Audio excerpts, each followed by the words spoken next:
Então, boa tarde a todos novamente, bem-vindas. Hoje a gente vai receber a doutora Débora Dias, ela é amiga nossa, é uma grande médica obstetra, ginecologista, tá certo, Débora? Certo. E ela vai ajudar a gente hoje nas informações sobre a importância da prevenção, né, da conscientização, da prevenção do câncer de mama. Então, vamos lá, Débora, com você.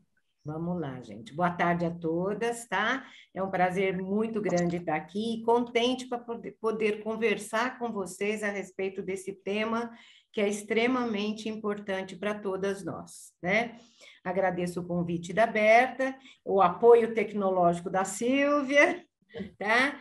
E assim, a gente vai conversar, vou colocar uns slides e vou começar a falar um pouquinho, explanar sobre o tema, e a gente pode conversar depois, se tiver alguma dúvida. Mas também, se a qualquer momento tiver alguma dúvida, podem me interromper e a gente vai conversando, tá bom? Vamos lá, eu tenho que dividir a tela. Você está... Entrou, Silvia? Ainda não.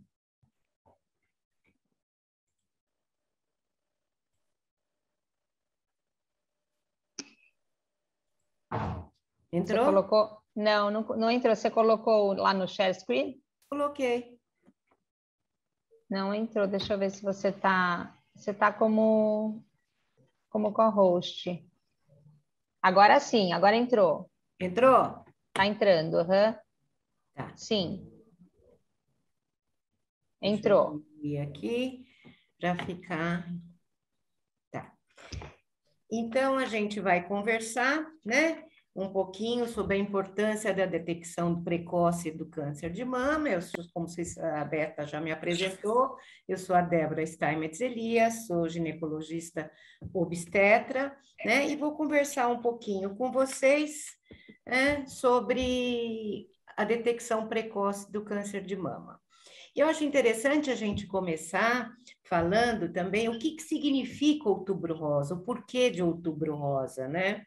Que, na realidade, é um movimento que visa promover a conscientização sobre a importância do diagnóstico precoce, né, do câncer de mama. Com isso, promovendo um acesso mais fácil aos serviços diagnósticos e, com isso, diminuindo a mortalidade, né?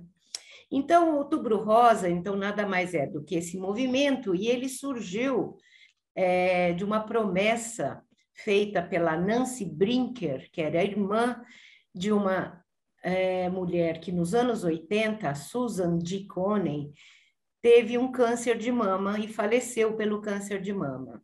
Então, isso foi em Nova York, e ela fez a promessa de formar uma ONG, né, para seguir adiante com a batalha contra o câncer de mama.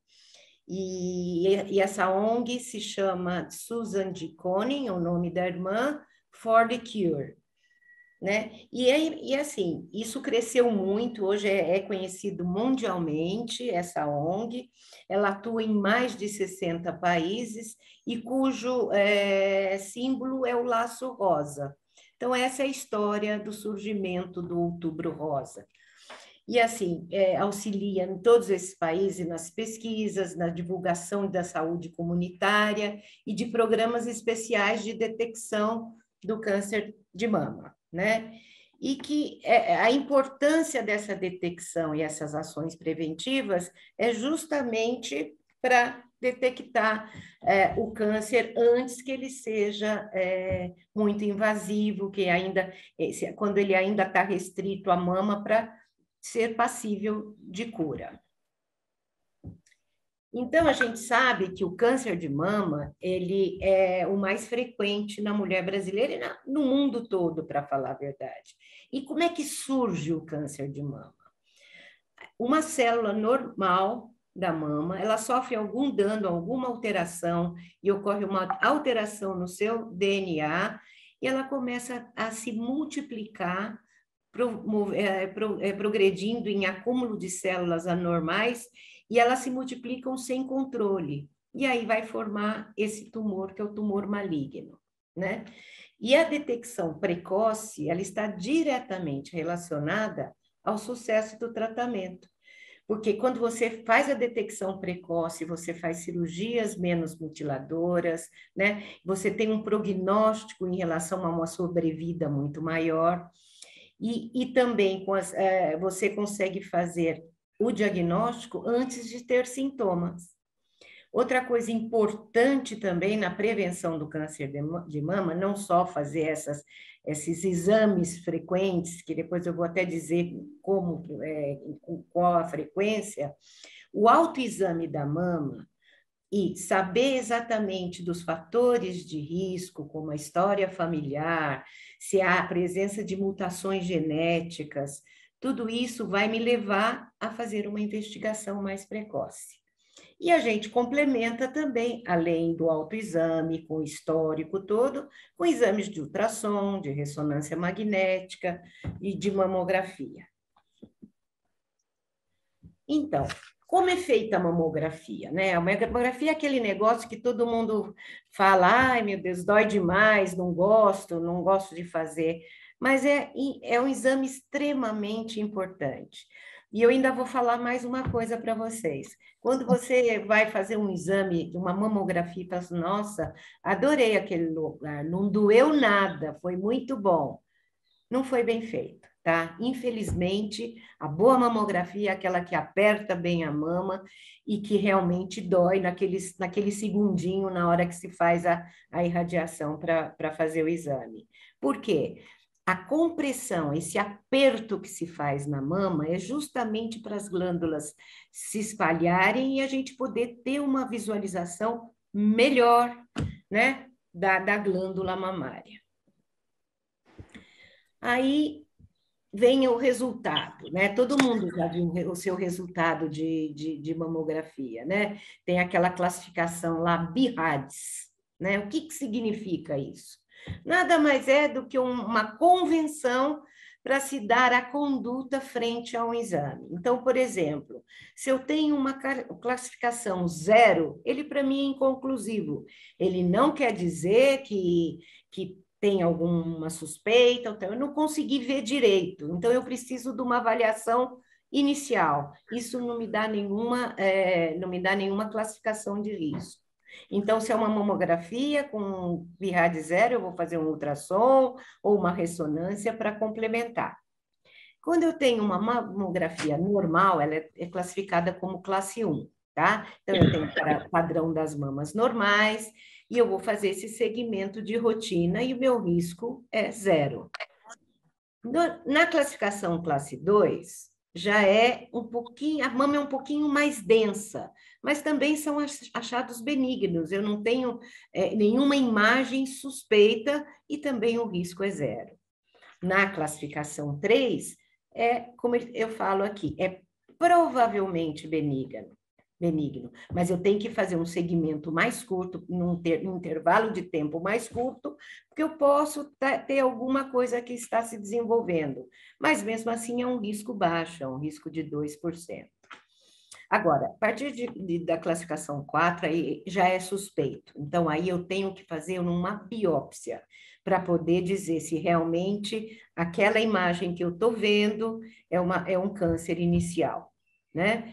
E, na maioria das vezes, graças a Deus, dá negativo. Por isso que eu tenho essa variação tão grande de risco de 2% a 90%. Porque aqui, vocês não esqueçam que na mamografia ou no ultrassom, eu estou vendo uma imagem. Eu não tenho o diagnóstico histológico, que é quem realmente vai me dar certeza se é um câncer ou não. Já na classificação 5, é altamente suspeito, entre 90% e 95% de risco. Por quê? A célula tumoral, às vezes, ela tem uma imagem, ela forma uma imagem muito característica. Então, se eu tenho alguns sinais de ou especulação na imagem, ou muitas calcificações pequenas agrupadas, essas são imagens mais suspeitas. E classe 6 é quando eu já tenho a biópsia conhecida e é 100% maligno, né? Agora, importante, a gente conhece a mama da gente, Vocês sabem como é a disposição da mama, da glândula, né? É uma coisa importante, porque a gente é quem primeiro vai detectar qualquer alteração que eventualmente apareça na mama. Então, assim, esquematicamente, a mama, ela é formada, tem uma pele que recobre, né? E ela é formada por... Opa, desculpa. Ela é formada por gordura, por glândulas que convertem em ductos que vão convergir no mamilo, tá? Aqui atrás eu tenho o músculo e as costelas. Então, quando eu palpo minha mama, eu estou sentindo a gordura, as glândulas, né? E o mamilo é a conversão de todos os ductos, porque aqui nas glândulas é onde eu tenho a produção de leite, que convergem para os ductos e saem pelo mamilo. Então, esquematicamente, né? Essa é como é formada a mama. Muito bem. Então, como eu faço o autoexame da mama? Tá? Eu vou explicar passo a passo. É assim, é um ritual. Na realidade, a gente tem que ter esse ritual para não pular nenhuma etapa. Não é simplesmente falar, dá uma palpada e pronto. Não. Então, eu vou primeiro observar minha mama em frente ao espelho. Eu vou palpar minha mama em pé, de preferência no banho, falo depois. Depois eu vou palpar minha mama deitada, tá? Esse exame é interessante que seja feito uma vez a cada 2 meses, é suficiente. Para as mulheres que ainda menstruam, é interessante que sejam logo após, né, a descida da menstruação, entre 3º e 5º dia. E para as mulheres que não menstruam mais, eu vou fixar uma data, a cada 2 meses eu faço esse meu exame.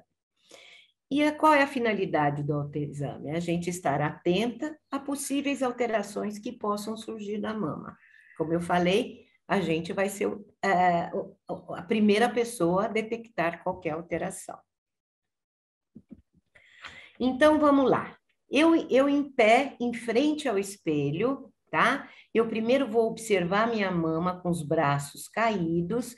Eu tenho que olhar se tem alguma alteração da pele, se faz algum abaulamento, alguma retração, se tem alguma lesão, se tem alguma parte escurecida, avermelhada, tá?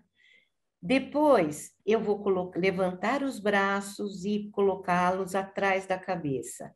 Enquanto eu faço esse movimento, o músculo atrás da mama, aquele que eu mostrei no esquema da mama, ele levanta, então a mama se eleva.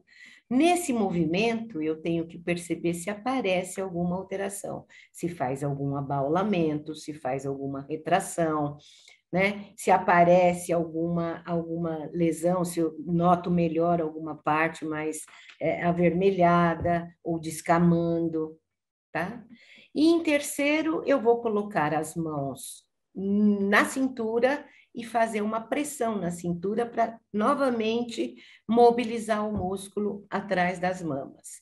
E volta e vou observar todas se aparecem essas alterações que eu mencionei antes. Muito bem. Daí eu vou para o chuveiro. Eu vou ensaboar bem as mamas e é importante, por exemplo, se eu coloco o braço esquerdo atrás da cabeça, com a mão direita eu vou palpar a mama esquerda. Depois eu vou inverter os braços, eu vou botar o braço direito atrás da cabeça e com a mão esquerda eu vou palpar a mama direita, tá? E que movimentos eu tenho que fazer nessa palpação? Primeiro eu vou fazer movimentos circulares em volta da mama. Depois eu vou fazer de baixo para cima, de cima para baixo, de baixo para cima, quer dizer, de fora para dentro, para sentir as glândulas, e depois de cima para baixo e de baixo para cima.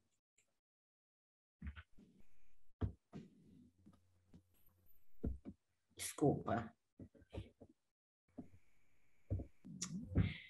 E depois que eu sair do banho e me secar, eu vou apertar os mamilos para ver se sai alguma secreção, E o que que eu tenho que ficar alerta, então, como eu falei, né? Eu tenho que ver se eu tenho alguma vermelhidão, se a pele está escurecida, se eu tenho áreas que estão estufadas, ou se tem alguma retração fazendo uma covinha. Que ver se tem feridas que não cicatrizam, coceiras que não melhoram, se tem saída de líquido do bico do peito, sem apertar, inclusive, e apertando também, como eu falei, de cor vermelha, ou que seria o sangue, ou transparente. A saída de secreção clara, como se fosse água, também é importante, é um sinal importante, tá? Se eu palpo algum caroço, se eu tenho algum local endurecido, e não esquecer nunca de palpar debaixo das axilas também, que é onde que eu posso palpar algum nódulo lá também. Eu trouxe aqui alguns exemplos, mais ou menos, para mostrar e para chamar a atenção. Por exemplo, aqui eu tenho um mamilo que entrou para dentro. Tem algumas pessoas que têm um mamilo umbilicado para dentro, que sempre tiveram, isso não tem preocupação nenhuma. Aí eu chamo a atenção para aquele mamilo que nunca foi para dentro e de repente passa a ter. Isso precisa ser investigado. Ou se eu tenho um endurecimento, um escurecimento da pele em determinado local, que fica até inchadinha, edemaciada. E quando ela fica edemaciada, inchada, dá essas características dos folículos ficam retraídos e dá essa característica que a gente chama de pele de casca de laranja. Então, se tiver algum local da mama com a pele desse tipo, é uma coisa que também me chama atenção. Diferença de tamanho, não aquela que tem pessoas que têm mamas que são diferentes. A gente não tem uma mama igual à outra. Elas são, uma sempre é um pouquinho maior. Mas eu falo, tem que me chamar a atenção se não era e de repente a mama cresceu, uma só cresceu. Também é um fator que eu tenho que prestar bastante atenção.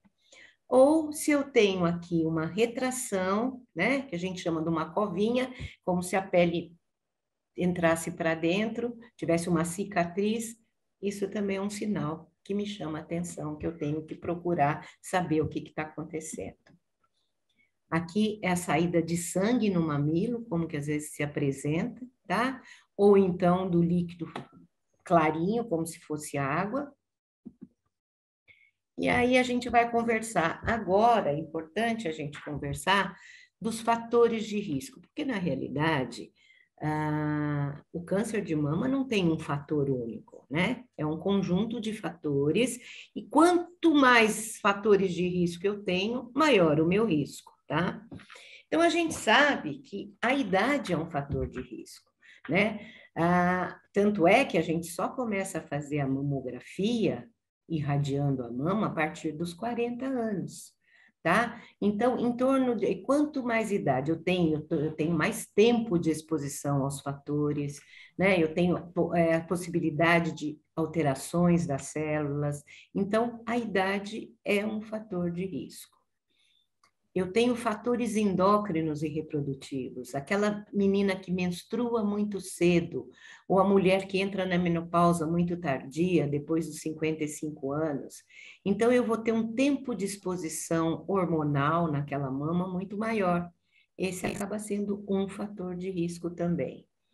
Outro fator de risco é a mulher que nunca engravidou, ou que teve a sua gravidez mais tardia também. Essas aqui acabam sendo relacionadas à não amamentação ou amamentação tardia, porque a própria amamentação, ela é um fator de final como que eu posso dizer, de maturidade da mama, né? É o último estágio para a maturidade da mama. Isso acaba protegendo do câncer de mama. Não é que quem amamentou nunca vai ter, não esqueça que são múltiplos fatores, né? Bebida alcoólica aumenta o risco de câncer, não só de mama, para outros tipos de câncer também. Sobrepeso e obesidade, porque a gordura, ela é um depósito de hormônio, então a pessoa que tem sobrepeso, obesidade, ela está sendo bombardeada de uma maior quantidade de hormônios que estão depositados na gordura. A inatividade física, né? De não praticar exercício, tal, também é um outro fator de risco. Tabagismo nem se fala, né? Inclusive para todos os tipos de câncer, mas é importante para o câncer de mama também.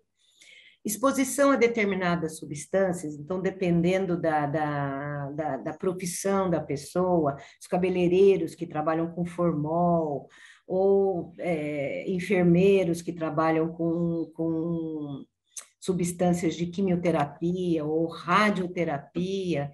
Então, essas exposições a essas determinadas substâncias podem aumentar o risco para o câncer de mama também.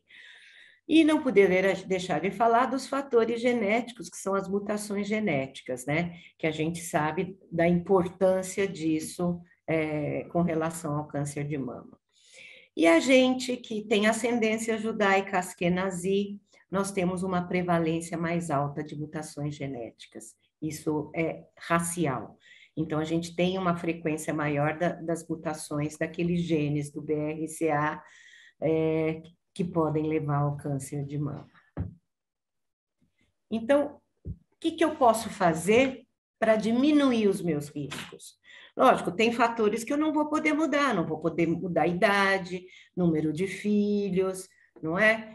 Às vezes a profissão, nem sempre eu posso mudar, mas eu posso diminuir os riscos tentando amamentar, ter uma alimentação saudável, com pouca gordura, perder peso, atividade física, não abusar de bebidas alcoólicas, não fumar, né? E tem uma coisa muito importante, né? Sorrir mais, porque a gente sabe também que tem os fatores emocionais, né, de depressão, que isso mexe com o sistema imunológico da gente e acaba sendo um fator de risco também. Então, vamos conversar agora um pouquinho sobre as mutações genéticas. Então, eu quero falar um pouquinho do que é o gene. Eu tenho esquematizado aqui um DNA. DNA é uma substância que fica dentro da célula e ela é responsável por todas as nossas características, né? Então, e cada DNA é formado por milhões de genes que dá a característica individual da pessoa. Então, eu tenho genes que vão me dar características tipo cor do olho, cor do cabelo, e tenho genes que vão desenvolver funções no nosso organismo. E é exatamente o que acontece com o BRCA. Ele, na realidade, é um gene que todos nós temos, tá? Que ele tem a função de proteger contra o câncer. Então, se eu tenho uma célula, tá?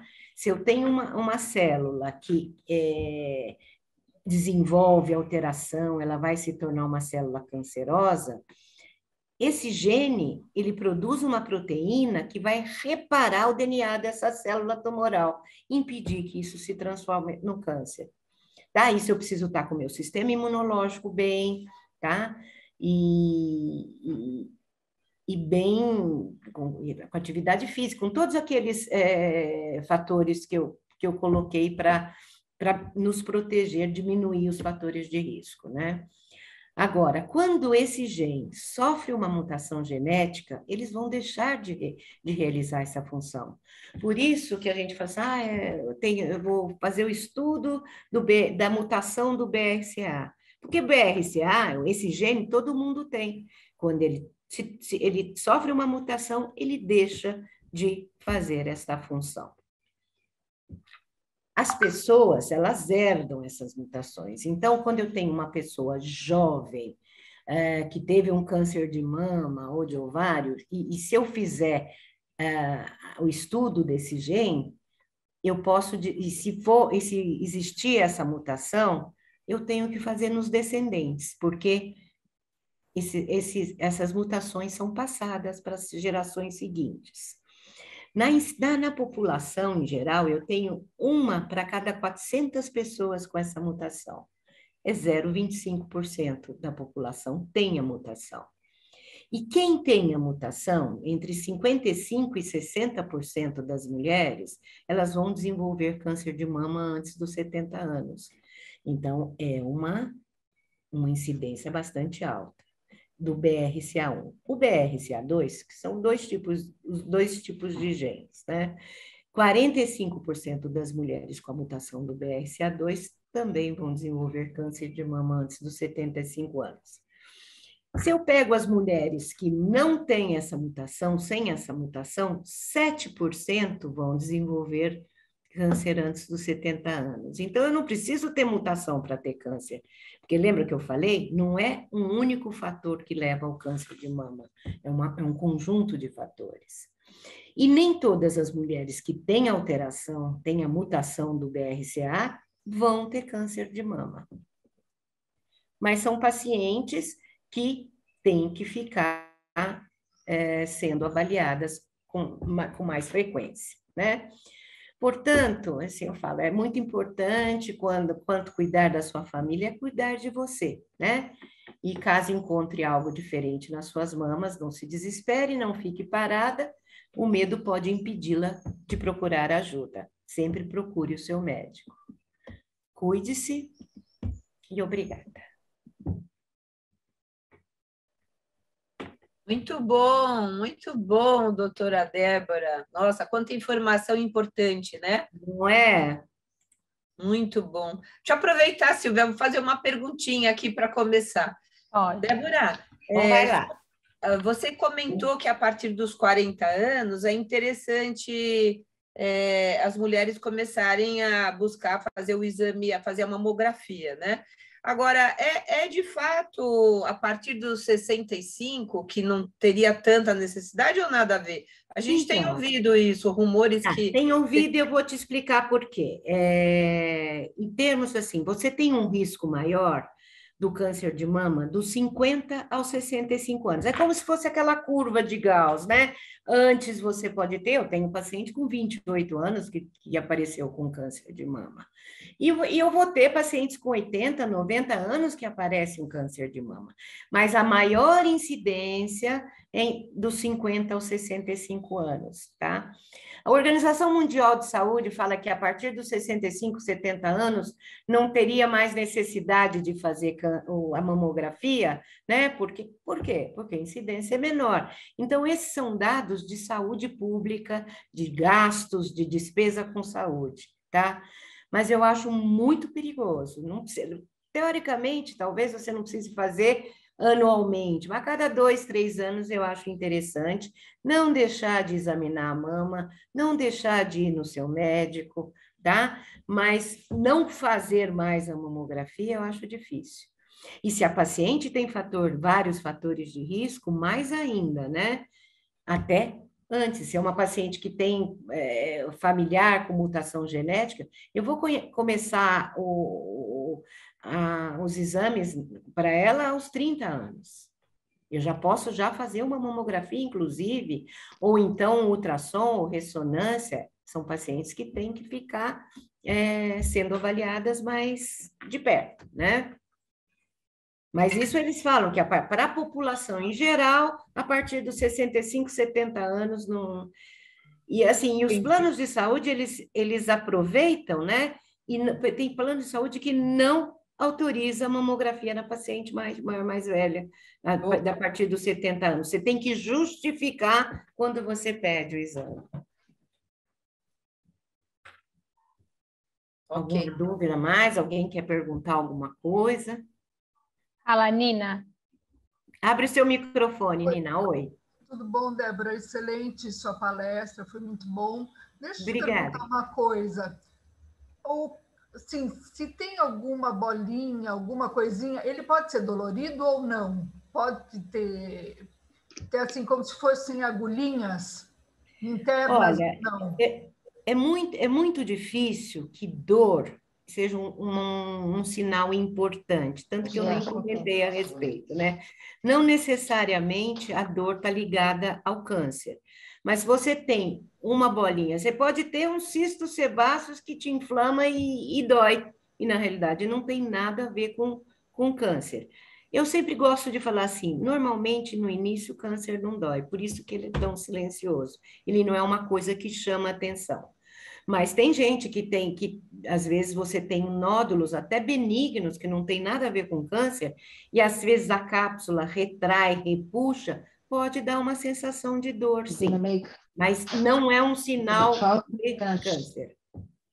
Tá ótimo, obrigada. Imagina. Alguém mais quer fazer alguma pergunta ou contar alguma coisa? Eu tenho uma pergunta. Às vezes o câncer de mama é genético. Eu queria saber se da parte do pai também ou só da parte da mãe. Então, a mutação ela pode vir também com os genes do pai, porque na realidade o nosso DNA é formado metade do pai e metade da mãe. Então, realmente pode sim, tá? Se tem um histórico familiar do lado do pai, pode ser passado para o seu descendente, sim.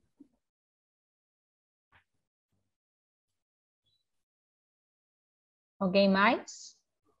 Débora, em relação à prevenção de... Ai, desculpa, a Esther quer falar? Fala, Esther, depois eu alguma falo. coisa.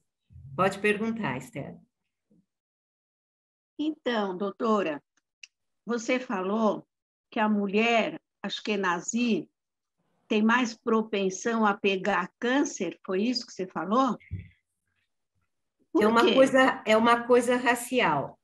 A mulher judia asquenazí tem uma incidência maior de alteração genética, dessas mutações que eu expliquei do gene, tá? E isso é passado de geração para geração. Então, a incidência dessa alteração genética é mais comum na judia asquenazí, sim.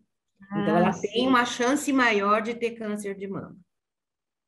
Ah, sim. É um dos fatores, né, que levam ao câncer de mama. Genética, né? Genética. Ah, tá. Obrigada, viu? Imagina.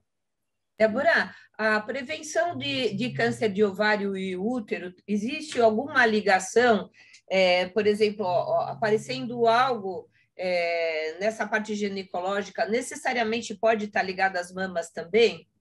Pode. Essa mutação genética, tanto do BRCA1 como do BRCA2, eles também aumentam o risco do câncer de ovário. Então, todo mundo conhece a história da Angelina Jolie, né? Que a mãe da Angelina Jolie, ela teve câncer de ovário e câncer de mama e tinha essa alteração genética. Tanto que quando você tem um histórico familiar e faz o teu estudo genético e dá positivo, é muito dramático, porque fala assim, eu tiro ou não tiro os ovários? Porque às vezes é uma menina jovem, né? Tem um exame positivo, é uma coisa muito complicada. Eu particularmente, eu acredito que se eu pego uma menina jovem com essa alteração, eu peço para ela fazer o rastreamento de rotina mais intenso, esperar ter uma determinada idade e depois sim tirar. Depois, pelo menos dos 40 anos, tirar os ovários, porque aí vai diminuir o risco. Como eu tenho um risco que vai aumentando até os 70 anos, como eu falei, a idade é um fator, né? Eu acho que dá para... Agora, tem gente que é super radical. Cada um tem a sua conduta, né? Porque não esqueça que você tirar os ovários, o paciente vai ter um envelhecimento precoce, vai ter problema dos ossos, vagina vai ficar ressecada. E assim, se eu vou tirar o ovário, eu não vou dar hormônio para ela tomar, né? Não, é um contrassenso também, né? Concorda? E tem gente que faz, inclusive, tira a mama também, tira ovário e mama, né? Mas eu acho que com rastreamento hoje, como a gente tem, dá para ficar em cima. Porque não deixa de ser uma mutilação. Você tem uma paciente jovem que, eventualmente, tem uma mutação, tira os ovários. E a reprodução, você tem um monte de coisas, são muitos fatores que influenciam. Então, acho que a gente tem que ir com um pouquinho de bom senso. Eu não gosto das coisas muito radicais, mas é uma coisa que tem que ficar em cima, né? Não pode relaxar. Pelos exames de sangue, você também tem indicadores? Tem alguns indicadores que a gente chama de marcadores tumorais, tá? Que a gente pode fazer, mas, assim, eles não são específicos, tá? O fato deles estarem normais não me dá garantia nenhuma que eu não tenho nada, tá? A grande vantagem desses marcadores, porque eles não são específicos, eles estão me dizendo só que tem determinadas células daquele lugar que estão se reproduzindo mais, pode ser um processo inflamatório. No caso de ovário, a própria endometriose dá aumento desses marcadores. Então, eles não são específicos para câncer maligno, tá? Então, é uma coisa importante para você ter, no caso de detectar um câncer, você faz a dosagem para manter um segmento. Ele é importante para o segmento, mas não para diagnóstico. Não para diagnóstico, né? Ô, Débora, e uma coisa popular também sobre desodorantes, que alguns desodorantes podem provocar, podem causar. Não. Isso é lenda? Não, isso é lenda, isso é lenda. Isso não é verdade, né? Principalmente aqueles que entopem as glândulas e tal. Não, isso não... Nada a ver, né? Não, isso é um pouquinho de lenda, nada a ver. Nada a ver. E as mulheres que têm prótese aí para fazer a mamografia, é mais difícil, né? É mais difícil um pouquinho, não vou dizer que compromete totalmente o resultado, mas compromete um pouquinho, sim.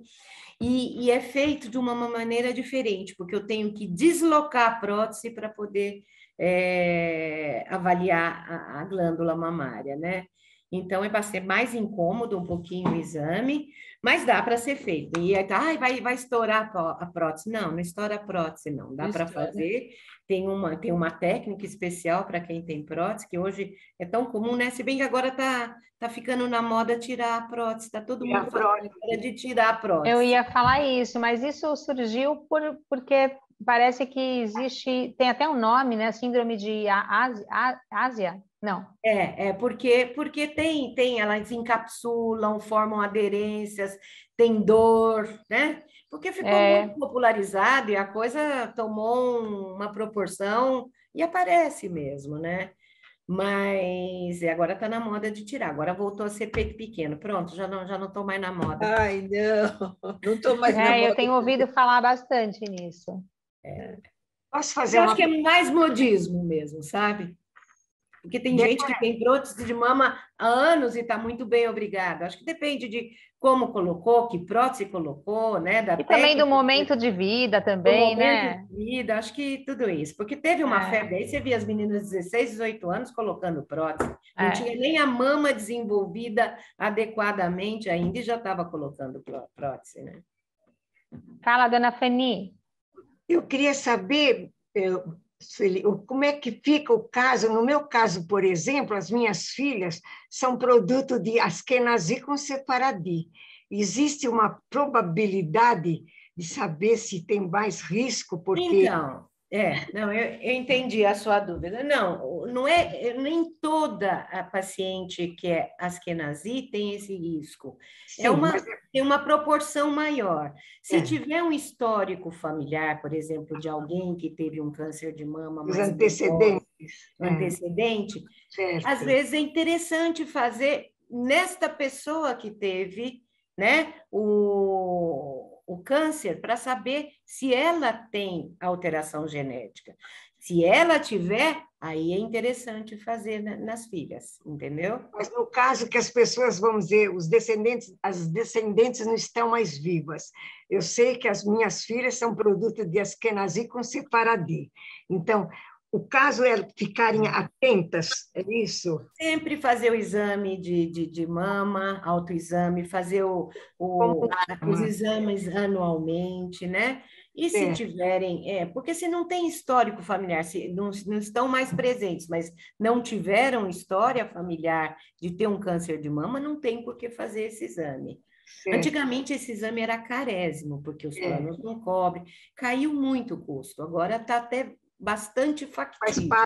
Faz parte da rotina de exames, né? Tá? Na dúvida, se tiver, eu tive minha avó, teve, a irmã da minha avó, minha tia teve um câncer de mama antes da menopausa.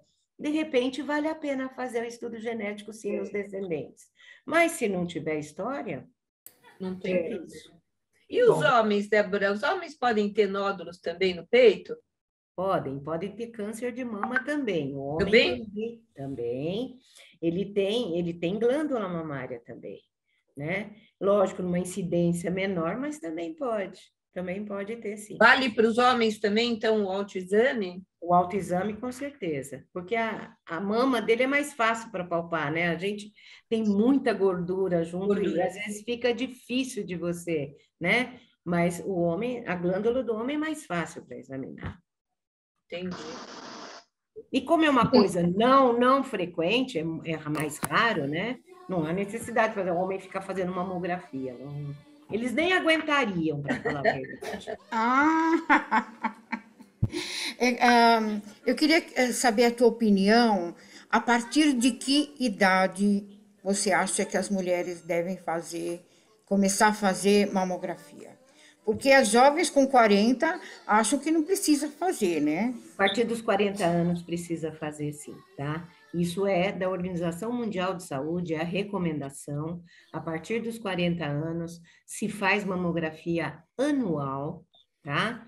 Até os seus 55, 60 anos. A partir daí, pode até ser feita, se não tiver antecedente nenhum, se não tiver fator de risco, pode ser feita a cada 2 anos, por exemplo, tá? Agora, é importante orientar sempre as meninas, as jovenzinhas, aprender a fazer o exame, o autoexame da mama. Qualquer coisa de diferente, a gente pode lançar mão de um ultrassom. Se é uma paciente que vem com história com fatores de risco familiar, pode fazer a ressonância e o ultrassom. A mamografia realmente na mama jovem não vai trazer muita informação, que é uma mama geralmente muito densa e a imagem não vai receber uma irradiação e não vai me dar uma resposta, né, adequada. Eu tenho uma pergunta. Eu queria saber, por exemplo, a minha mãe teve, mas teve muito tarde, teve com 70 e poucos anos. Isso é melhor para mim ou é pior? Muito melhor. Muito melhor. Melhor, ok. O caso quando você tem um câncer de mama já nessa idade, o teu risco é igual ao da população em geral. Teu risco não aumenta por este motivo, tá? Provavelmente ela desenvolveu por conta da idade, era o fator de risco dela era a idade, ou se usou muito hormônio, que esse é uma coisa legal da gente conversar agora, que eu acabei não falando, né? Mas o teu risco não aumenta por isso, pelo fato dela ter um câncer, né, já nessa idade. Todo mundo sabe, e é uma coisa que ficou aí muito presente nas discussões, pessoal com muito medo de hormônio, né? O hormônio dá câncer? A reposição hormonal dá câncer? Pode dar, né? Então, a gente sabe que vai variar muito, como eu falei, a gente tem que ver, é um dos fatores de risco, sim.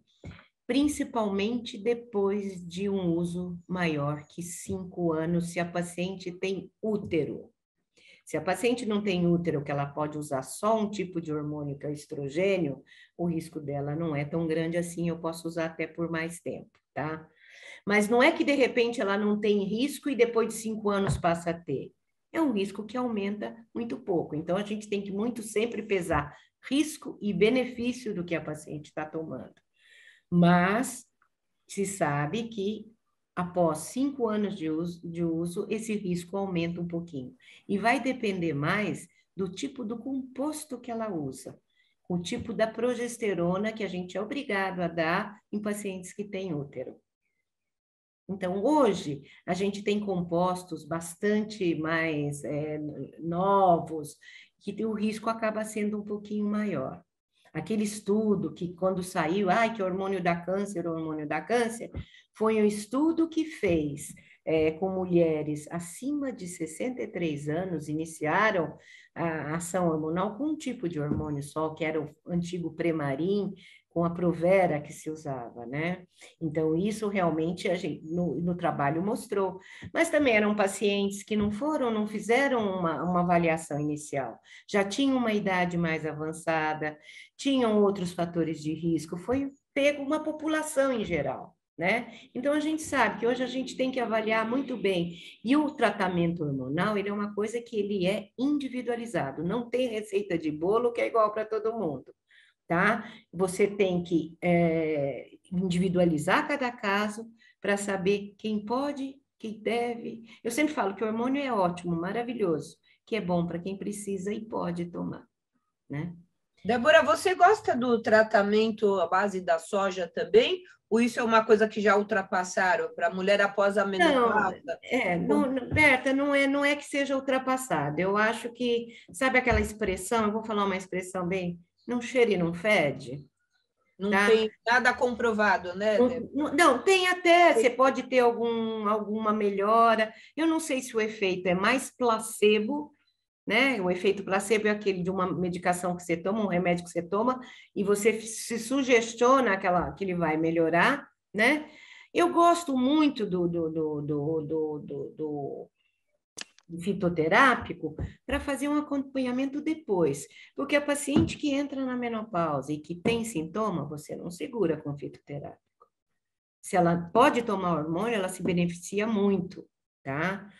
E o fitoterápico, ele não melhora tanto o sintoma. Você pode até tentar. Vamos supor, a paciente tem uma contraindicação, ela não pode tomar. Então, de repente, você tem alguma coisa para fazer, você usa por isso, mas para tratamento eficaz, realmente não. E outra coisa que é muito importante, o hormônio é bom para quem precisa e pode, e tem a hora certa de começar. Então, a melhor hora de começar é imediatamente após a menopausa, tá? Que a menopausa é quando para de menstruar. Porque se você for esperar 10 anos, chega a eu queria tanto tomar hormônio, não é hora mais. Aí você já passa a ter mais risco do que benefício. Então, eu percebo assim, por exemplo, após uma esterectomia, na época o ginecologista sugeriu justamente o estrógeno, né? Porque ele deixou o ovário, mas retirou o útero. Ok. O benefício foi tanto, sabe? Foi tão grande, e eu tentei deixar de lado essa coisa os estigmas, né? Medo de hormônio, eu tentei sair fora disso, e o resultado foi um sono melhor, um equilíbrio emocional melhor também, que às vezes na menopausa a gente deprime um pouquinho mais, né? A gente cai um pouco. E com essa reposição via a pele mesmo, né? Ele sempre deu espetacular, um exatamente. gel, né? Eu gosto muito da via transdérmica, eu acho sempre melhor. E foi bem também, trouxe benefício, na verdade. O benefício é muito grande. É o soro da juventude, Berta. Por isso que eu falo, para quem precisa e pode tomar. Para quem precisa e pode tomar. Tem gente que não quer. A gente tem que respeitar a individualidade de cada um. Eu acho que a confiança no médico, né? Deixar de fora, a gente ouve sempre muito as pessoas, os amigos, é legal conversar, trocar ideia, mas cada caso, como você falou, é um caso, né? Sempre tem um amigo que quer sugerir ou falar, não faça isso, porque fulano apareceu um nódulo, mas não necessariamente, a área de saúde, né? Ela é muito delicada, né, Débora? Eu acho que cada caso, se não precisasse, teria só um antibiótico para todo mundo, um único remédio. E tem muita paciente, eu estou tomando tal medicação que minha amiga tomou e eu comecei a tomar também. Não, e às vezes isso é uma coisa bastante perigosa, é muito complicado isso. Isso que você falou de não ter útero, é isso que eu falei. Se a paciente não tem útero, eu posso dar só estrogênio. E aí você pode dar por tempo muito mais prolongado que ter o risco, porque a associação com a progesterona que eu tenho que dar para proteger o útero, para não desenvolver o câncer do útero, é o que realmente aumenta o meu risco para o câncer de mama. Entendi. Dependendo do tipo da progesterona, né? Entendo. Agora, mais uma coisa importante também, infelizmente, há uns 18 anos atrás, a gente perdeu uma pessoa da família, uma cunhada minha, esposa do meu irmão, que ela tardiamente reparou um nódulo. E, na época, a médica também não levou muito em consideração, disse que era uma gordurinha, enfim. E, infelizmente, o tratamento que ela fez na época, a oncologia, era uma. Como que está o tratamento hoje? Assim, a família conta, né, e alguns médicos também da família, que se tivesse acontecido hoje, talvez ela não tivesse ido embora, né? Então, deixando o lado do que vem para a vida da gente, que ninguém sabe, mas eu digo, na questão da ciência, me parece que os tratamentos, a oncologia está muito adiantada, né? Essas químicas. Com certeza.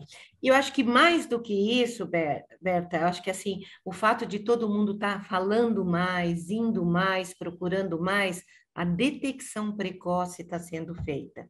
E o grande pulo do gato é a detecção precoce, tá?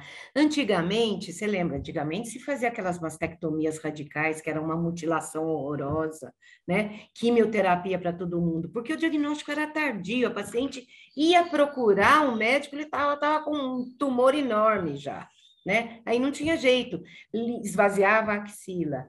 Isso foi mudando com o tempo. O fato de se fazer detecção precoce, por exemplo, eu posso fazer uma cirurgia conservadora, eu posso tirar só aquele quadrante, e eu tenho substâncias que eu injeto e na hora, radioativas, e na hora da cirurgia eu detecto se tem algum gânglio dentro da mama, e eu tiro isso, o patologista vê na hora. Se não tem comprometimento aquele glândula, eu sei que não foi para a axila, eu não preciso mexer na axila, sabe? Então, são coisas.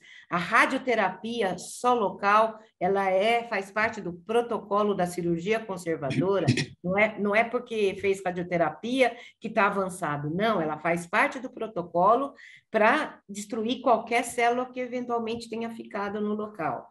E hoje, quimioterapia se faz via oral, você toma, tem comprimidos para tomar. A quimioterapia com aquela que cai cabelo, aquelas pesadas, é quando está mais adiantado. Já foi para a axila e eu tenho que proteger o resto do corpo, entendeu? Então, o pulo do gato é a detecção precoce. Ponto. E a partir desse momento, caso a pessoa tenha desenvolvido, o caminho, ela ficar acompanhando na questão ainda daqueles 5 anos, não me lembro se eram 5, 6 anos após hoje se fala até um pouquinho mais, não acompanhando sempre, para toda a vida.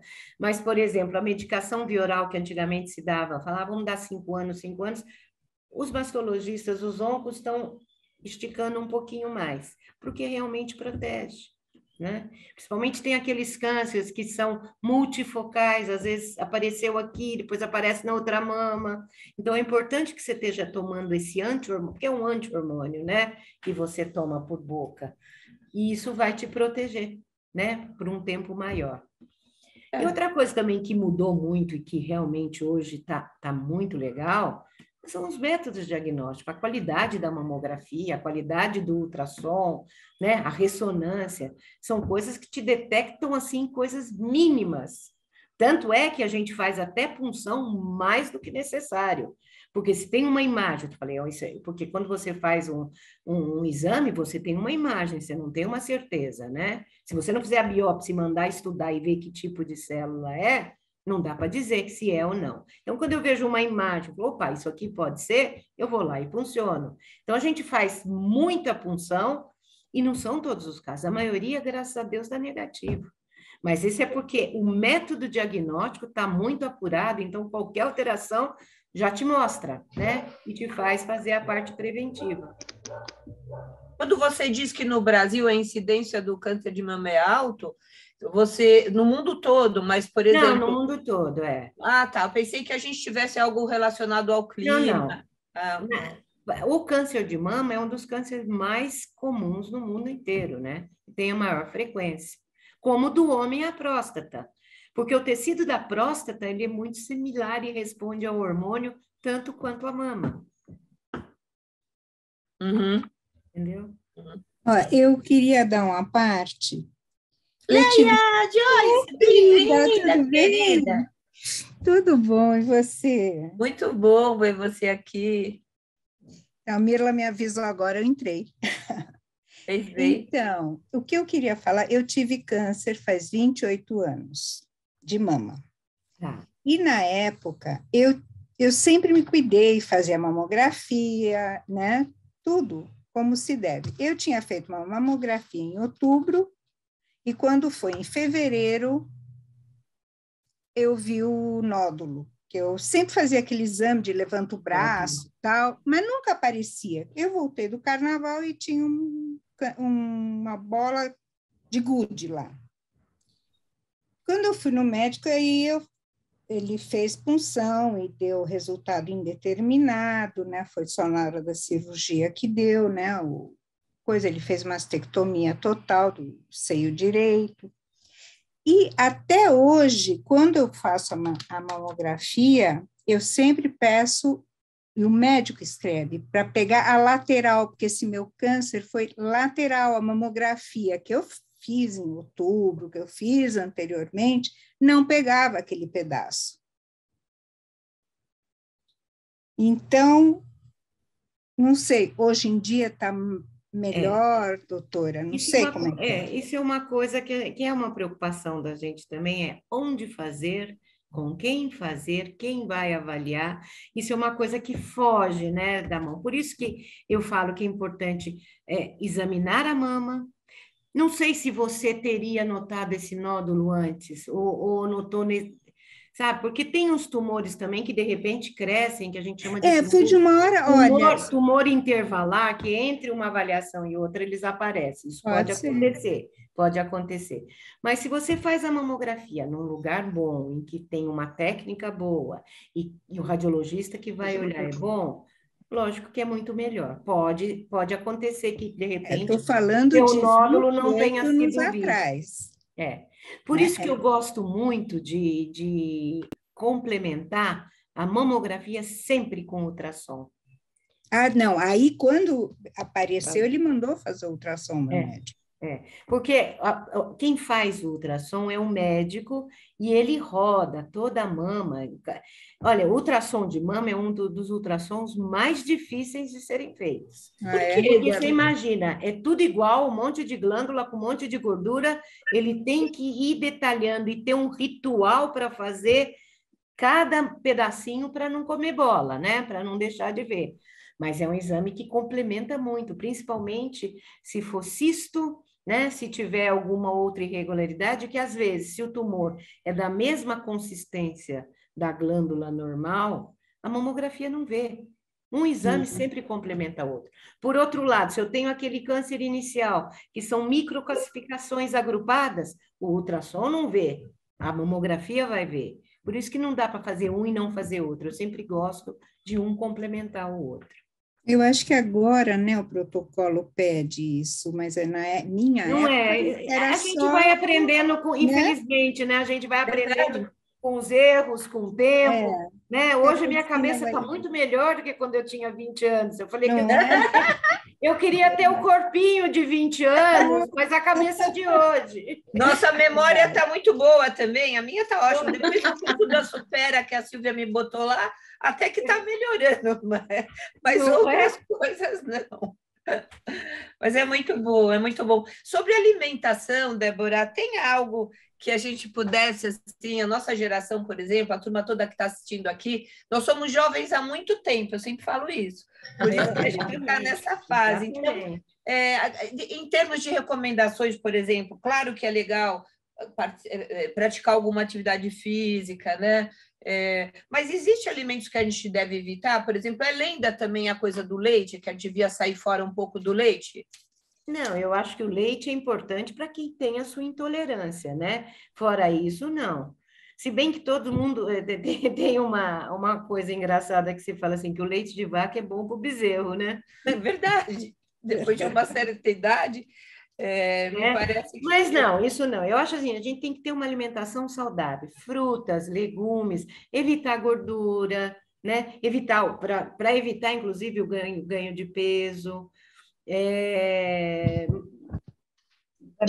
Geralmente, assim, as verduras, eles têm muito antioxidante, né? Isso que é importante, principalmente tomate, couve, e as frutas. É importante, porque o antioxidante é importante para na nossa alimentação, ele ajuda bastante a proteger as células, para essas células bobinhas não se transformarem e começarem a crescer né? Como um tumor. Ou seja, o estresse tem que estar longe em todos os casos da vida, né? Não pode ficar deprimida, né? Tem que sorrir, aquilo que eu falei, sorrir mais. Não pode. Mesmo quando não tiver vontade, é para a gente rir, né, Joyce? Boa, bebê. Esse rir, esse chacoalhar faz bem, libera endorfinas, entendeu? E eu vou dizer um segredo para vocês da doutora Débora. Ela, em viagem, é a pessoa mais alegre, mais divertida, que os pacientes não a vejam numa viagem, porque a liberação geral e total é uma alegria estar com ela. É uma alegria. Eu falo assim que no consultório a gente tem que se comportar de acordo com o paciente. É verdade, eu também sou um pouquinho terapeuta, mas não eu é? não gosto muito bem. Se a paciente gosta de brincar, a gente brinca. Se a paciente não gosta de brincar, a gente não brinca. Se ela gosta de falar sério, a gente fala. Se gosta de falar bobagem, a gente fala. Então, a gente dança conforme a música. Sem dúvida, mas a alegria traz muito benefício. Exato, né? mas sempre tentando dar o recado que precisa, atingindo aquele objetivo, né? Com certeza. Bebê, tem mais uma pergunta que a Sandra quer fazer. A quem? Sueli? Aí a gente podia... A Sandra. Aí a gente vai encerrando, tá? Tá bom. Pode falar, Cadê Sandra. Oi, pode falar, Sandra. Acho que ela não está ouvindo. Está aberto o seu microfone, pode falar. Sandra. Ué. Posso perguntar eu, então? Pode. Não é Sandra, você? Não, eu sou Lilian. Ah, porque está escrito Sandra. Está escrito Sandra. Eu sei por quê. Eu sei por quê, desculpe. Ok.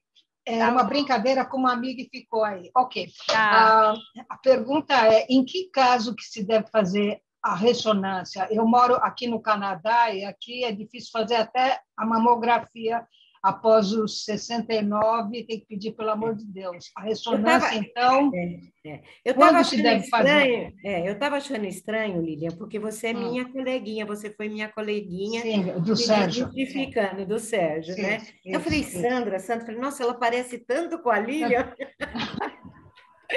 Então, Sorry, desculpa. Olha, Lilian, para falar a verdade, a gente lança... Aqui também a gente tem dificuldade de fazer ressonância, não dá para ficar fazendo sempre. A gente lança a mão da ressonância quando são pacientes com fatores de risco importantes, que eu tenho que fazer uma boa complementação, ou então, se um exame, por exemplo, de ultrassom ou da mamografia me deixa dúvida. Se eu não estou muito, se eu não gosto muito, eu acho que eu queria complementar. Mas não é uma coisa de rotina aqui também, não.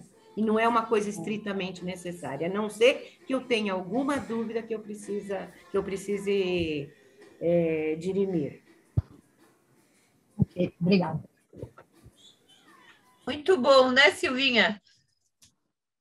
E a Silvia? Queria, acho que fazer uma pergunta. A Silvia foi embora. Muito bom. Tem mais alguém que quer fazer? A Mirla quer fazer uma pergunta, né? Não, acho que é a Sueli que queria. Eu vi que ela levantou a mão. Sueli. Obrigada, Mirla. Então, muito se fala da incidência de problemas... oh, meu Deus, fugiu a palavra. Fala em Yiddish, fala em... Boa, não fala em Yiddish que eu não vou entender. Muito se fala de problemas que o câncer pode provir de problemas psicológicos ou psíquicos. A minha pergunta é o seguinte: quanto isso é verdade? Eu vou dizer para você que eu não sei o que vem primeiro, se o ovo ou a galinha. Eu acho que é a galinha, porque na realidade eu acho que os problemas emocionais, depressão, e às vezes a pessoa nem se dá conta disso, tá? Uma amargura, tal, e são coisas que mexem com a tua imunidade, deixam a tua imunidade não tão capaz de te defender, entendeu? E é isso que dá o escape para as células se transformarem num tumor.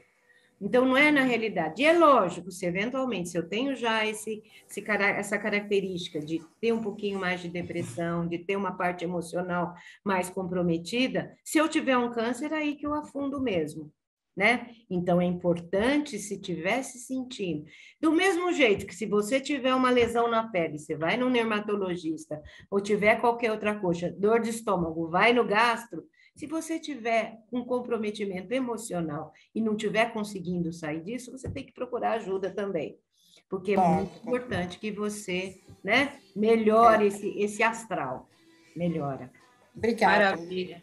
Muito bom, né? Muito bom. Muito bom, Muito, apresentação muito. ótima, as perguntas também, as respostas É muito também. gostoso mesmo, achei bem legal, adorei esse esquema. Vou virar freguesa de assistir agora. Ah, legal, vamos sim. E a gente É só muito bom agradece, mesmo, né, Bebé, Silvia. o pessoal As que, pautas são jóia. Que bom o que pessoal vocês que vieram. Que Agora bom, vai todo gostei mundo muito. no banho, para cima, para baixo, Para baixo, Ninguém vai descobrir nada, aperta, se Deus quiser. espreme, é isso aí. Tá Tchau, bom. gente. Foi um prazer enorme também estar aqui com você. Obrigada. Obrigada, Débora. Beijo, Obrigada a Bé. todas. Beijo, João. Beijo para todos. Tchau, Tchau, todo mundo. Beijos aí. Tchau. Excelente. Tchau. Cheguei um pouquinho mais tarde, mas foi jóia. Tchau, tchau. Tchau, tchau. Tchau.